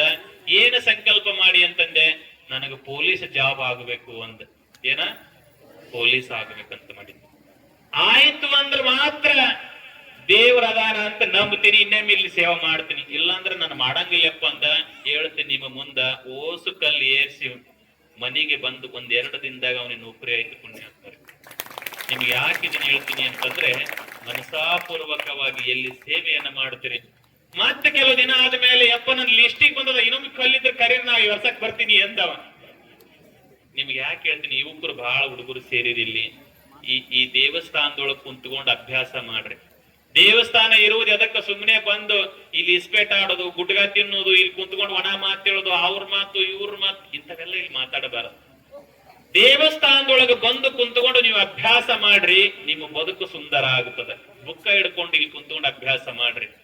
ದೇವಸ್ಥಾನದೊಳಗ ಇಲ್ಲಿ ಏನ್ ಮಂಟಪ ಏಟು ಚಂದ ಮಾಡ್ಯಾರ, ಅವ್ರು ಎಲ್ಲ ಸ್ಟೀಲ್ ಡ್ರಿಲ್ಗಳನ್ನ ಹಾಕಿ ಚಂದ ಮಾಡ್ಯಾರಲ್ಲ, ಒಳಗ್ ಕುಂತ್ಕೊಂಡು ಯುವಕರೆಲ್ಲ ಇದ್ರಲ್ಲಪ್ಪ, ಈ ದೇವಸ್ಥಾನದ ಬಂದು ಕುಂತ್ಕೊಂಡು ಅಭ್ಯಾಸ ಮಾಡ್ರಿ, ಸ್ವಚ್ಛಗೊಳಿಸ್ರಿ, ನಿಮಗೆ ಯಾರ್ಯಾರಿಗೆ ನೌಕರಿ ಬೇಕಂತದ. ನಾನು ಇನ್ನೊಂದು ಕೇಳಿದೆ, ಬಹಳ ಖುಷಿಯಾಗಿದ್ದೇನೆಂದ್ರ, ಈ ಬರುವಾಗ ಇಲ್ಲೊಂದು ಯಾವ್ದು ಮಠ ಇದೆ, ಪರಸ್ನಳ್ಳಿ ಒಳಗ ಒಂದು ಮಠ ಅದ, ರೋಡಿಗೆ ಗೊತ್ತೈತಿ ನಿಮ್ಗ? ಸದಾನಂದ ಬಾಬಾ ಅಂತ. ನಾನು ಮೊನ್ನೆ ದಿನ ಆ ಮಠಕ್ಕೆ ಭೇಟಿ ಕೊಟ್ಟಿದ್ದೆ, ಕೆಲವು ದಿನಗಳ ಹಿಂದೆ. ಬಹಳ ಚಂದ ಮಠ ಅದ, ಹೋಗಿ ನೋಡಿ ಬರ್ಬೇಕಂತ ತಿಳ್ಕೊಂಡು ಒಳಗ್ ಹೋಗಿದ್ದೆ. ಒಂದು ಹುಡುಗ ಬಂದು ಹೇಳಿದ ನನಗ, ಅಪ್ಪರ ನಾನೆಲ್ಲ ಆರಾಮಿದ್ರೇನಪ್ಪ, ನೀವೆಲ್ಲ ಚಂದ ಇದ್ರೇನೆ, ಇಲ್ಲೇ ಇರ್ತೀರಿ? ನಾನು ಹೂನ್ರಿಪ್ಪ ಇಲ್ಲೇ ಇರ್ತೇವಿ, ಇಲ್ಲೇ ನಾವು ಓದ್ತೇವಪ್ಪ. ನೀವು ನಂಬ್ತಿರೋ ಬಿಡ್ತೀರ ಗೊತ್ತಿಲ್ರಿಪ್ಪ, ನೀವ್ ಯಾರ ಪರಸ್ನಳ್ಳಿ ಬೀಗರು ಬೀಜರಿದ್ರೆ ಕೇಳ್ರಿ ಬೇಕಾದ್ರೆ. ಪರಸ್ನಳ್ಳಿಯಾಗ ಹುಡುಗರು ಹೇಳಿದ್ರು, ಇಲ್ಲಿ ಯಾರ ಕುಂತ್ಕೊಂಡು ಈ ಮಠದೊಳಗೆ ಕುಂತ್ಕೊಂಡು ಆ ಮುತ್ತಿನ ಸೇವಾ ಮಾಡ್ಕೊಂತ ಅಭ್ಯಾಸ ಮಾಡ್ಯಾರ, ಎಲ್ಲರಿಗೂ ನೌಕರಿ ಆಗ್ಯದ ಅಂತ ಹೇಳಿದ್ರು, ಎಲ್ಲರಿಗೂ ನೌಕರಿ ಆಗ್ಯದ ಅಂತ ಹೇಳಿದ್ರು. ಹಂಗಾಗಿ ಎಲ್ಲ ಯುವಕರು ಬದುಕನ್ನ ಸುಂದರಗೊಳಿಸ್ಕೋಬೇಕು, ಬದುಕನ್ನ ಚಂದ ಬದುಕಬೇಕು, ಒಳ್ಳೆ ಅಭ್ಯಾಸಗಳನ್ನ ಮಾಡಬೇಕು. ಅತಿಯಾದ ಫೋನ್ ಬಳಕೆ, ಅತಿಯಾದ ಚಟಗಳನ್ನ ಮಾಡಿಕೊಂಡು ನಾವೆಲ್ಲ ಹೇಗಾಕತ್ತೇವಂತಂದ್ರ ನಮ್ಮ ಬದುಕು ಹಾಳು ಮಾಡ್ಕೊಳಕತ್ತೇವಿ. ಜಗದ್ಗುರು ರೇವಣ ಸಿದ್ಧರ ಚರಿತ್ರೆಯೊಳಗ ನಾವು ಏನ ತಿಳ್ಕೋಬೇಕು ಅಂದ್ರ, ಆ ಭಗವಂತ ಹೆಂಗ ಬದುಕಿದ ಅವ್ರಂಗ ನಮಗ್ ಬದುಕಾಕ. ಕೆಲವೊಬ್ರು ಅಂತಿರ್ತಾರ, ಸ್ವಲ್ಪ ಚಂದಾಗ ನಡೀರಪ್ಪ, ಶರಣರು ಹೆಂಗ್ ನಡೆದಾರ, ನಮ್ಗೆ ಅವ್ರಿಗೆ ಎಲ್ಲಿ ಪರಕ್, ನಮ್ಗೆ ಕಾಗಿತ್ತು ಹಿಂಗ ಅಂತೀರಿ ನೀವು, ಹೌದಲ್? ಅವ್ರಂಗ ನಡೆಯಕ್ಕಾಗಲಿಕ್ಕ ಸ್ವಲ್ಪರ ನಾವು ಏಟು ಒಂದು ಗುಲ್ಲುಗುಂಜಿ ಅಷ್ಟು ನಡೆದೇವಂದ್ರ, ಒಂದೊಂದು ಕಾಲ ಒಂದೊಂದು ಕಿತ್ತು ಪುಣ್ಯಾತ್ಮರ. ತ್ರೇತಾಯುಗ ಒಂದು ಕಾಲ, ದ್ವಾಪಾರ ಯುಗ ಒಂದು ಕಾಲ, ಕಲಿಯುಗ ಒಂದು ಕಾಲ. ಒಂದೊಂದು ಕಾಲದೊಳಗ ಮಂತ್ರದಿಂದ ದೇವರು ಭೇಟಿ ಹಾಕಿದ್ದ, ಒಂದೊಂದು ಯಜ್ಞಾದಿಗಳಿಂದ ಭೇಟಿ ಹಾಕಿದ್ದ, ಒಂದೊಂದು ಅನುಷ್ಠಾನ ತಪಸ್ಸೆ ಮಾಡಿದ್ರೆ ಭೇಟಿ ಹಾಕಿದ್ದ. ಈ ಕಲಿಯುಗದೊಳಗ ಹಂಗಲ್ಲ.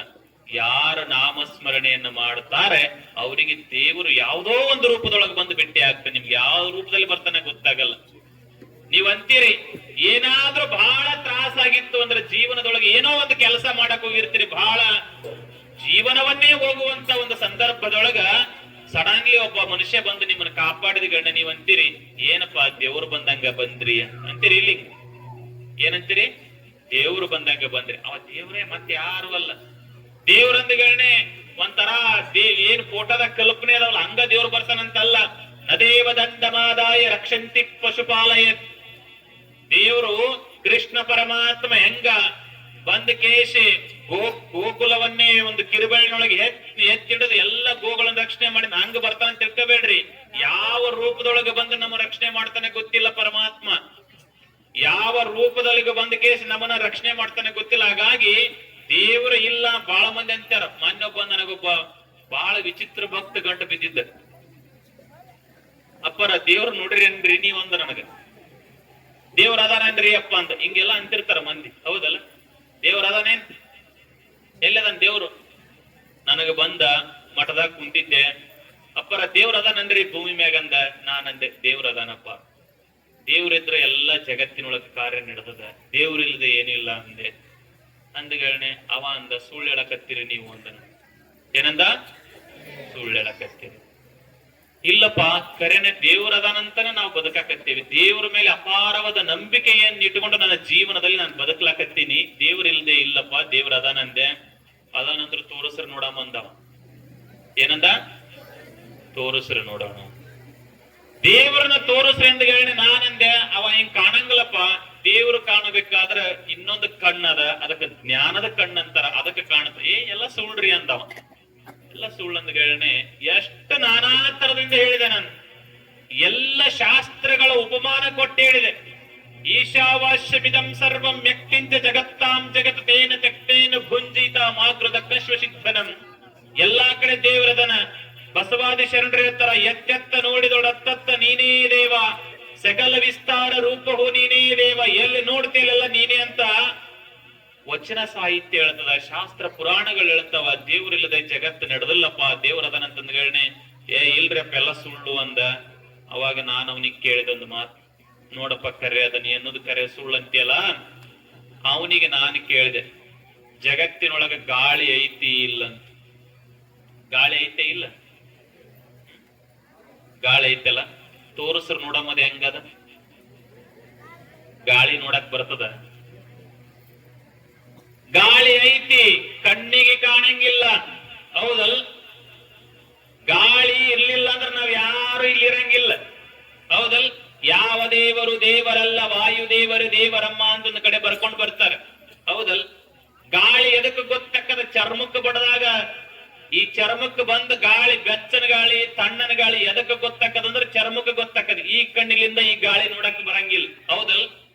ಹೆಂಗ ಗಾಳಿ ಇಲ್ಲ ಅನ್ನಕ ಬರಂಗಿಲ್ಲವೋ, ಗಾಳಿ ಕಣ್ಣಿಗೆ ಕಾಣಂಗಿಲ್ಲವೋ, ಹಾಗೆ ದೇವ್ರ ಇಲ್ಲನ್ನಕ ಬರಂಗಿಲ್ಲ, ದೇವ್ರು ಈ ಕಣ್ಣಿಗೆ ಅವ ಕಾಣಂಗಿಲ್ಲ. ಮತ್ ಯಾವ ಕಣ್ಣಿಗೆ ಕಾಣ್ತಾನಂದ್ರ ಒಳಗೊಂದು ಅಂತರಂಗದ ಕಣ್ಣದ, ಅದು ಜ್ಞಾನದ ಕಣ್ಣು ಅಂತಾರ.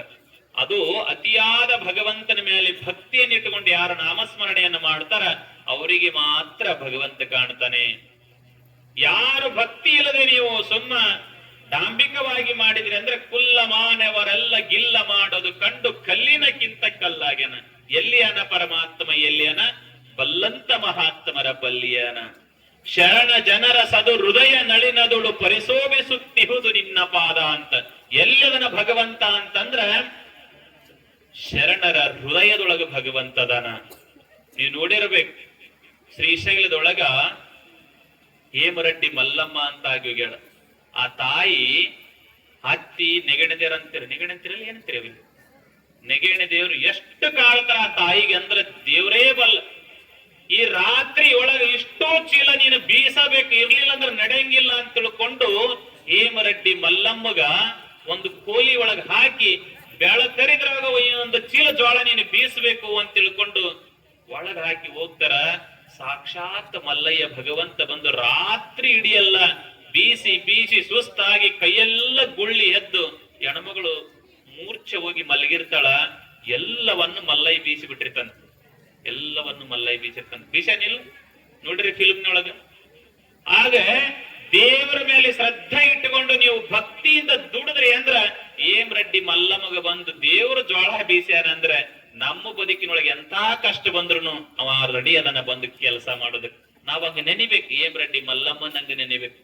ಭಕ್ತ ಕನಕದಾಸನಿಗೆ ಉಡುಪಿ ಒಳಗ ಹೊರಗೋಗು ನೀನು ಅಂತ ತಿಳ್ಕೊಂಡು, ನೀನು ಬಹಳ ಶೂದ್ರನಿದ್ದೀಯ, ಒಳಗ ಬರಬೇಡ ನೀನು ಅಂತ ತಿಳ್ಕೊಂಡು ಅವನು ಹೊರಗ ದಬ್ಬಿದಾಗ ಗುಡಿಯ ಹಿಂದ್ಗಡೆ ಹೋಗಿ ಕೃಷ್ಣ ಕೃಷ್ಣ ಈಶ ನಿನ್ನ ಚರಣ ಭಜನೆ ಆಸೆಯಿಂದೆ ಮಾಡುವೇನು, ದೋಷ ರಾಶಿ ನಾಶ ಮಾಡು ಶ್ರೀಶ ಕೇಶವ ಅಂತ ತಿಳ್ಕೊಂಡು ಗುಡಿಯಿಂದ ಹೋಗಿ ಕೃಷ್ಣನನ್ನ ಧ್ಯಾನ ಮಾಡ್ತಾನೆ. ಕೃಷ್ಣ ಪರಮಾತ್ಮ ಪೂರ್ವಕ್ಕಿದ್ದ ಕೃಷ್ಣ ಪರಮಾತ್ಮ ಪಶ್ಚಿಮಕ್ಕೆ ತಿರುಗಿ ಕಿಂಡಿ ಹೊಡೆದು ದರ್ಶನ ಕೊಟ್ಟನಿಲ್. ಹಾಗಾಗಿ ದೇವರು ನಮಗಾಗಿ ಅದನ್ನ ನಾವು ಹಂಗ ಸ್ಮರಿಸ್ಬೇಕು. ಹಾಗಾಗಿ ಬಹುತೇಕವಾಗಿ ಕಿರದಳ್ಳಿಯ ಸದ್ಭಕ್ತರು ನಾನು ಬಹಳ ಮಾತಾಡಿದ್ನ ಅನಿಸ್ತದ, ಸಮಯ ಬಹಳ ಆಯ್ತು. ಸದ್ಭಕ್ತರು ಬಹಳ ಶ್ರದ್ಧೆಯಿಂದ ಈ ಕಾರ್ಯಕ್ರಮವನ್ನು ಮಾಡಕತ್ತೀರಿ. ಬಹಳ ಖುಷಿ ತರುವುದು ಏನಂತಂದ್ರೆ ಇಂಥ ಕಾರ್ಯಗಳನ್ನು ಮಾಡಬೇಕು. ನಾವು ಕೆಲವೊಂದು ಏನಾರ ಮಾಡ್ಬೇಕಂತಂದ್ರೆ ಡಿಜೆ ಹಚ್ಚಿ ಕುಣಿದಾಡಿ ಜಿಗಿದಾಡಿ ಏನೇನೋ ಮಾಡಿ ನಾವು ಒಂದೊಂದರ ಕಾರ್ಯಕ್ರಮಗಳನ್ನು ಮಾಡುವಂತ ಈ ಕಲಿಯುಗದೊಳಗ ಕಿರದಳ್ಳಿಯ ಸದ್ಭಕ್ತರು ದಾರ್ಶನಿಕವಾಗಿರುವಂತ ಅತ್ಯುತ್ತಮವಾಗಿರುವಂತ ಕಾರ್ಯವನ್ನ ಈ ನಮ್ಮ ಹಳ್ಳಿ ಒಳಗ ಎಲ್ಲರೂ ಮಾಡ್ತಿರಂದ್ರೆ ಕಿರದಳ್ಳಿ ಒಳಗ ಅನ್ನುವಂತ. ಹಾಗಾಗಿ ನಿಮ್ಮೂರು ಬಹಳ ಪವಿತ್ರ ಆಗಬೇಕಾಗಿತ್ತು ಅಂದ್ರ, ನಿಮ್ಮೂರಲ್ಲಿ ಎಲ್ಲ ಜನರಿಗೆ ಸುಖ ಸೌಭಾಗ್ಯಗಳು ದೊರಕಬೇಕಾಗಿತ್ತು ಅಂದ್ರ ಈ ಕಾರ್ಯಕ್ರಮದೊಳಗ ಬಹಳ ಪ್ರೀತಿಯಿಂದ ಭಾಗವಹಿಸ್ರಿ. ಎಲ್ಲರೂ ನಿಮಗೆ ಎಷ್ಟು ಸಾಧ್ಯ ಆಕ್ಕದ ದಾನ ಧರ್ಮಗಳನ್ನ ಮಾಡ್ರಿ. ಪುಣ್ಯದ ಕಾರ್ಯಗಳು ಇದು ಮಾತ್ರ 9 ದಿನ ಅದು. ಇವತ್ತು ಎಷ್ಟು ದಿನ ಐತಿ? 4 ದಿನ. ಬಹುತ್ ಗಹಿ ತೋಡೆ ರಹಿ, ತೋಡೆ ಬಿ ಅಬ್ ಜಾಯಿಗ. ಹೌದಲ್? ಇನ್ನೇನು ಬಹಳ ದಿನ ಉಳಿದಲ್ಲಿ. ಎಷ್ಟು ದಿನ ಉಳಿತು? ಇನ್ನ 4 ದಿನ. ಇವತ್ತು ಮುಗಿತಲ್ಲ, ಇನ್ನೊಂದು 5 ದಿನ. ಮತ್ತ 6ನೇ ದಿನ ನಿಮಗ್ ಬೇಕಂದ್ರ ನಾವು ಸಿಗಂಗಿಲ್ಲ. ನಾನು ನಾಳೆ ಕಂಡಪಟ್ಟಿ ತಿರುಗಾಡ ಹೋದಾವ. ನಾವು ಇವತ್ತ ಬರ್ತೇವೆ ಅಂತ ತಿಳ್ಕೊಂಡು ನೀವ್ ಯಾರು ಫೋನ ಮಾಡಿಲ್ಲ. ನಾನೇ ಬಂದ್ ಮಲ್ಲಯ್ಯ ಒಬ್ಬ ಹೇಳಿದ್ನ, ಇವತ್ತ ಹೋಗಿ ಬಂದ್ಬಿಡನಪ್ಪ. ಕಿರದಾಳಿ ಭಕ್ತರು ಬಹಳ ಪ್ರೀತಿಯಿಂದ ಕೇಳ್ತಾರ. ನನಗ್ ಫೋನ್ ಹಚ್ಚಿದಾಗ ನಮ್ಮ ಮಾಳಿಂಗರಾಯರು, ಬಸವರಾಜ್ ಬಂಟ್, ನಿಮ್ಗ್ ಗೊತ್ತಿರ್ಲಿ, ರಾತ್ರಿ 11 ಗಂಟೆಕ್ನೆ ಇವ್ರಿಗೆಲ್ಲರಿಗೂ ಫೋನ್ ಮಾಡ್ತೀನಿ. ಪ್ರತಿದಿನ ಇವ್ರು ಎಲ್ಲರಿಗೆ 11 ಗಂಟೆಗೆ ಫೋನ್ ಮಾಡಿ ಹೆಂಗಾಯ್ತು ಕಾರ್ಯಕ್ರಮ, ಎಷ್ಟು ಚಂದ ಆಯ್ತೋ ಇಲ್ಲ, ಜನ ಎಲ್ಲ ಸೇರಿದ್ರ, ಚಂದ ಕೇಳಿದ್ರ ಅಂತ ಕೇಳ್ತೀನಿ. ನನಗ ಹೇಳಿದ್ದೆಲ್ಲರೂ ಏನಂದ್ರೆ, ಯಪ್ಪ ಕಿರದಳ್ಳಿ ಅಂತ ಊರ ನೋಡಿಲ್ಲ, ದ್ವಾಮಿ ಕಾಟ ಅದನ್ನೇನು ಗಮನಿಸಲಾರ್ದನೆ ಶ್ರದ್ಧೆಯಿಂದ ಕುಂತ್ಕೊಂಡು ಕೇಳ್ತಾರಂದ್ರ ಅದು ದೊಡ್ಡ ಭಗವಂತನ ಮೇಲಿಟ್ಟಿರುವಂತ ಶ್ರದ್ಧೆ, ಭಗವಂತನ ಮೇಲಿಟ್ಟಿರುವಂತ ನಂಬಿಕೆ. ಹಾಗಾಗಿ ಎಲ್ಲರೂ ಕೂಡ ಬಹಳ ಪ್ರೀತಿಯಿಂದ ಕೇಳ್ತಾರ. ಇವತ್ತಿನ ಕಾರ್ಯಕ್ರಮ ಬಹಳ ಸುಂದರ ಐತಂತ ಇವರೆಲ್ಲರೂ ನನಗೆ ದಿನ ಇಲ್ಲಿ ಕಾರ್ಯಕ್ರಮದ ವರದಿಗಳನ್ನು ಮುಟ್ಟಿಸ್ತಾರೆ. ಅದಕ್ಕೆ ನನಗನ್ನಿಸ್ತು ನಾನು ಇವತ್ತು ಹೋಗಿ ಇವತ್ತೊಂದು ದಿನ ಆ ಕಾರ್ಯಕ್ರಮದಲ್ಲಿ ಭಾಗವಹಿಸ್ಬೇಕು ಅನ್ನುವಂತ ಅಪೇಕ್ಷೆಯಿಂದ ನಾವು ಬಂದೇವಿ. ಬಂದುದಕ್ಕೂ ನೋಡಿದಕ್ಕೂ ಸಾರ್ಥಕ ಆಯ್ತು. ಬಹಳ ಎಲ್ಲರೂ ಪ್ರೀತಿಯಿಂದ ಈ ಕಾರ್ಯಕ್ರಮ ಮಾಡಕತ್ತೀರಿ. ಇದೇ ತರ ಇನ್ನೂ 5 ದಿನ ಈ ಕಾರ್ಯಕ್ರಮ ಮಾಡ್ರಿ. ಕೊನೆ ದಿನದ ಕಾರ್ಯಕ್ರಮ ನನಗೆ ಬಹುತೇಕ ಇನ್ನು ಬರಕ್ ಆಗ್ತೈತೆ ಬಿಡ್ತೈತೆ ಗೊತ್ತಿಲ್ಲ, ಪ್ರಯತ್ನ ಪಡ್ತೀನಿ. ಇನ್ನೊಂದ್ಸರಿ ಬರ್ತೀನಿ, ಇಲ್ಲ ಅಂದ್ರೆ ನಾನು ಕೊನೆಗೆ ಬರ್ತೀನಿ. ಕೊನೆ ಕಾರ್ಯಕ್ರಮಕ್ಕೆ ತುಂಬಾ ಕಾರ್ಯಕ್ರಮಗಳದಾವ. ಅವತ್ತಿನ ದಿನ ಕೊನೆ ದಿನ ಬಹಳ ಪಲ್ಲಕ್ಕಿ ಉತ್ಸವ ಇರ್ತದೆ. ಬೆಳಗಿನ ಜಾವ ಮಹಾರುದ್ರಾಭಿಷೇಕ ಇರ್ತದೆ. ಬೆಳಗಿನ ಜಾವ 19ನೇ ತಾರೀಕಿಗೆ ಬೆಳಗಿನ ಜಾವ ಮಹಾರುದ್ರಾಭಿಷೇಕ. ಅದು ಆದ ನಂತರ ಗಂಗಸ್ಥಳ ಆದ್ಮೇಲೆ ದೇವರ ಗುಡಿ ಒಳಗ್ ಬರ್ತಾನೆ. ದೇವರ ಗುಡಿ ಒಳಗ ಬಂದ ಮೇಲೆ ಧರ್ಮಸಭೆ ನಡೀತದ. ಧರ್ಮಸಭೆಯಾಗಿ ಈ ಕಾರ್ಯಕ್ರಮ ಮಂಗಲಗೊಳ್ತದ. ಅಲ್ಲಿಯ ಪರ್ಯಂತರ ಎಲ್ಲ ಭಕ್ತರು ಶ್ರದ್ಧಾ ಭಕ್ತಿಯಿಂದ ಯಾರು ಇಲ್ಲಿ ಶ್ರವಣ ಮಾಡ್ತೀರಿ, ನಿಮ್ಮ ಮುಂದೆ ಬರೋದ್ರೊಳಗನೆ, ಮುಂದಿನ ವರ್ಷ ನಿಮ್ಗೆ ಬರೋದ್ರೊಳಗನೆ ನೀವೇನೇನು ಸಂಕಲ್ಪ ಮಾಡ್ಕೋತೀರಿ ಮಾಡ್ಕೊಳ್ರಿ. ನಿಮಗೇನು ಬೇಕಾಗ್ಯದ, ಭಗವಂತ ನನಗೆ ಆರೋಗ್ಯವನ್ನು ಚಂದಿಡು. ಯಾವಾಗ್ಲೂ ದೇವ್ರ ಬಲ್ಲಿ ಆಯುಷ್ಯ ಕೇಳಬಾರ್ದಂತ. ಏನ್ ಕೇಳಬಾರ್ದು? ನೀವೊಂದು ನನಗೆ ಚಲೋ ಹೊತ್ನಾಗ ಆಯುಷ್ಯ ಕೊಡುವಂತ ಕೇಸಿ ಅಂದ್ಗಳನ್ನ 1000 ವರ್ಷ ಇರು ಅಂದ್ಬಿಟ್ರೆ ಗತಿ. 100 ವರ್ಷಕ್ಕ ಬಾಯನು ಹೋಗ್ತಾವ, ಕಣ್ಣು ಹೋಗ್ತಾವ, ಕಿವಿ ಹೋಗ್ತಾವ, ಮನೆಯವ್ರಿಗೆ ಎಲ್ಲರಿಗೂ ಬೇಸರ ಆಗ್ತೇವ್ ನಾವು, ಹೌದಲ್? ಅವಾಗ ಅಂತಿರ್ತಾರೆ ಇದು ಮುದುಕಿ ಅಂದ ಸಾಹಿತ್ಯತೋ, ಇದು ಮುದುಕಿ ಅಂದ ಸಾಹಿತ್ಯತೋ, ಹಿಂಗ್ ಅಂತಿರ್ತಾರಿಲ್. ದೇವ್ರ ಏನಾರ ವರ ನಿಮ್ಗೆ 1000 ವರ್ಷ ಕೊಟ್ರಿ ಎಲ್ಲರಿಗೂ ಬೇಸರ ಆಗಿಬಿಡ್ತೀರಿ ನೀವು. ಈ ಮುದುಕರನ್ನ ಕೇಳಬೇಕು. ಮುದುಕರು ಬಾಯಿಯೊಳಗೆ ಬರೋದು ಒಂದೇ ಲಾಸ್ಟಿಗೆ, ಯಪ್ಪ ನನ್ ಕರ್ಕೊಂಡು ಹೋಗ್ಬಿಡು ಅಂತ. ಚಲೋ ಇದ್ದವ್ರು ಒಬ್ಬರು ಅಂತೀರಿ ನೋಡಮ್, ಅಂತೀರಿ. ಯಾರಿಗಾರ ಚಲೋ ಇದ್ದವ್ರ ಬಾಯಾಗಿದ್ದು ಬರುತ್ತ, ಯಪ್ಪ ನನ್ ಕರ್ಕೊಂಡು ಹೋಗ್ಬಿಡ. ಓ ಯಪ್ಪ ನಾನ್ ದಿನ ಮಕ್ಕಳು ಮದುವೆ ಮಾಡ್ಬೇಕು, ಮೊಮ್ಮಕ್ಕಳು ಮದುವೆ ಮಾಡ್ಬೇಕು. ಯಾವಾಗ ಈ ಶಬ್ದ ಬರ್ತ ಗೊತ್ತೇನ್? ಆ ಸಸಿ ನೋಡ್ಲಾರಂಗಾಗಿಂದ, ಮಗ ಬೈಯಕತ್ತಿಂದ, ಮೊಮ್ಮಕ್ಕಳು ಎಕಡ ಟಿಸಕ್ ಮಾಡಕತ್ತಿಂದ, ಈ ಮುದುಕಿಗೆ ಅವಾಗ ಬರುತ್ತ. ಯಾರು ನನ್ನವರಲ್ಲ, ನನ್ನವರೆನ್ನುವರಿಗೆ ಮನೆಯೊಳಗೆ ಯಾರು ಇಲ್ಲ. ಮತ್ತೆ ಎಲ್ಲಿ ಹೋಗ್ಬೇಕು? ನಮ್ ಗುರುಗಳ ಬಳಿ ಬಂದು ಅಪ್ಪ ನಾನು ಕರ್ಕೊಂಡು ಹೋಗು. ಅವಾಗ ದೇವ್ರು ನೆನ್ಸಿದ್ರೆ ಉಪಯೋಗ ಇಲ್ಲ ಪುಣ್ಯಾತ್ಮರಿ. ಅದಕ್ಕ ಬಸವಣ್ಣನವರು ಹೇಳ್ತಾರೆ, ನೆರೆಕೆನ್ನೆಗೆ ತೆರೆಗಲ್ಲಕ್ಕೆ ಶರೀರ ಗೂಡು ಹೋಗದ ಮುನ್ನ, ಅಲ್ಲು ಹೋಗಿ ಬೆನ್ನು ಬಾಗಿ ಅನ್ಯರಿಗೆ ಹಂಗಾಗದ ಮುನ್ನ, ಕಾಲ ಮೇಲೆ ಕೈಯ ನೂರಿ ಕೋಲು ಹಿಡಿಯುವ ಮುನ್ನ, ಮುಪ್ಪಿಂದು ಪಳಿಯದ ಮುನ್ನ, ಮೃತ್ಯು ಮುಟ್ಟದ ಮುನ್ನ ಪೂಜಿಸು ನಮ್ಮ ಕೂಡಲ ಸಂಗಮ ದೇವನನ್. ಭಗವಂತನನ್ನು ಯಾವಾಗ ನೆನೆಸಬೇಕು? ಕೈ ಕಾಲ್ ಗಟ್ಟಿರ್ಬೇಕು, ಕಣ್ಣು ಚಲೋ ಇರ್ಬೇಕು, ಕಿವಿ ಚಲೋ ಇರ್ಬೇಕು, ಎಲ್ಲ ಚಲೋ ಇದ್ದಾಗ ಭಗವಂತನನ್ನ ನೆನೆಸ್ಬೇಕು. ನಾವ್ ಅವಾಗ ನೆನೆಸಂಗಿಲ್ಲ. ದೇವ್ರ ಗುಡಿಗೆ ಯಾವಾಗ ಬರ್ತೇವಿ? ಆರಾಮ ತಪ್ಪಿದಾಗ ದೇವ್ರ ಗುಡಿಗೆ ಬರೋದು. ಜ್ವರ ಬಂದವು, ಏನಾದ್ರೂ ಮನೆಯೊಳಗ ಸಮಸ್ಯೆ ಆದಾಗ ದೇವ್ರ ಗುಡಿಗೆ ಬಂದ್ರ ಅವಾಗ ಬರ್ತಾರೆ ಇವ್ರು. ಚಲೋ ಇದ್ದಾಗ ದೇವ್ರ ಕಡೆ ಗಮನನೇ ಇರಂಗಿಲ್ಲ. ಇದು ಭಕ್ತಿ ಅಲ್ಲ. ನೀನು ಚಲೋ ಇರು, ನೀನು ಹೇಗೆ ಇರು, ಹೆಂಗರ ಇರು, ಸದಾವಕಾಲ ದೇವರ ಗುಡಿಗೆ ಹೋಗಿ ನಮಸ್ಕಾರ ಮಾಡಿ ಬರ್ಬೇಕು. ದೇವರ ಗುಡಿ ಒಳಗೆ ಯಾಕೆ ಹೋಗಿ ನಮಸ್ಕಾರ ಮಾಡಬೇಕು? ದೇವರ ಗುಡಿಗೆ ಹೋಗೋದ್ರಿಂದ ಏನು ಲಾಭ ಅಂತಂದ್ರೆ, ಆ ದೇವರ ಗುಡಿಗಳಲ್ಲಿ ವೇದ ಮಂತ್ರಗಳನ್ನ ಓದಿ ಆ ದೇವರಲ್ಲಿ ಒಂದು ಒಳ್ಳೆಯ ಪಾಸಿಟಿವ್ ಎನರ್ಜಿ ಕ್ರಿಯೇಟ್ ಮಾಡಿರ್ತಾರೆ. ಅಲ್ಲಿ ಹೋಗಿ ಕುಂತ್ರ ಮನಸ್ಸು ಆನಂದ ಆಗ್ತದೆ. ನಮಗೆಲ್ಲರಿಗೂ ಬೇಕಾಗಿದ್ದೇನು? ದುಃಖ, ಆನಂದ. ಸುಖ ಬೇಕೋ ದುಃಖ ಬೇಕೋ? ಸುಖ ಬೇಕು. ಸುಖ ಎಲ್ಲಿ ಸಿಗ್ತದ? ಸುಖ ಎಲ್ಲಾರಿಗೆಲ್ಲೇ ಐತ್ರಿ ಅವ್ವ, ಮಾತಾಡ್ತೀರಿ. ಸುಖ ಎಲ್ಲಾರಿಗೆಲ್ಲೇ ಅದವ್ವ, ದುಃಖ ತುಂಬ್ಯಾದ ಮರ್ತ್ಯದ ಮೇಲೆ. ಸುಖ ಅನ್ನೋದು ಈ ಜೀವನದೊಳಗ ಸುಮ್ಮನೆ ಹಿಂಗ್ ಹಿಂಗ್ ಹೋಗ್ತಿರ್ತದೆ. ಅದರ ಮಧ್ಯದೊಳಗ ಸುಖ ಅನ್ನೋದು ಸಿಗ್ತದ. ಹಾಗಾಗಿ ದೇವರ ಗುಡಿಗಳಿಗೆ ದರ್ಶನ ಮಾಡ್ಕೊಳ್ಳೋದ್ರಿಂದ ನಮ್ಮ ಜೀವನ ಸಾರ್ಥಕ ಆಗ್ತದೆ. ಹಾಗೆ ಅನ್ನುವಂತ ಮಾತು ಹೇಳುತ್ತಾ ಸರ್ವರು ಈ ಕಾರ್ಯಕ್ರಮದಲ್ಲಿ ಭಾಗವಹಿಸ್ರಿ. ಇನ್ನ ಮಹಾಮಂಗಳಾರತಿ ಆಗ್ತದ. ಮಹಾಮಂಗಳಾರತಿ ಆದ ಗಳಣಿ ಇವತ್ತಿನ ಪ್ರಸಾದ ಏನೇನೈತೆ ಗೊತ್ತಿಲ್ಲ ನನಗೆ. ಎಲ್ಲರೂ ಪ್ರೀತಿಯಿಂದ ಪ್ರಸಾದವನ್ನ ಮಾಡ್ರಿ. ತಮ್ಮೆಲ್ಲರಿಗೂ ಜಗದ್ಗುರು ರೇವಣ ಸಿದ್ಧರು, ಭಗವಂತ ಬೀರದೇವರು, ಬಸವಾದಿ ಶಿವಶರಣರ ಆಶೀರ್ವಾದ ನಿಮ್ಮೆಲ್ಲರ ಮೇಲೆ ಇರಲಿ ಅನ್ನುವಂತ ಮಾತಿನುಳ್ತಾ ನಾನು ಆ ಪುಷ್ಪಗಳನ್ನು ಮುಗಿಸ್ತಾ ಇದ್ದೇನೆ.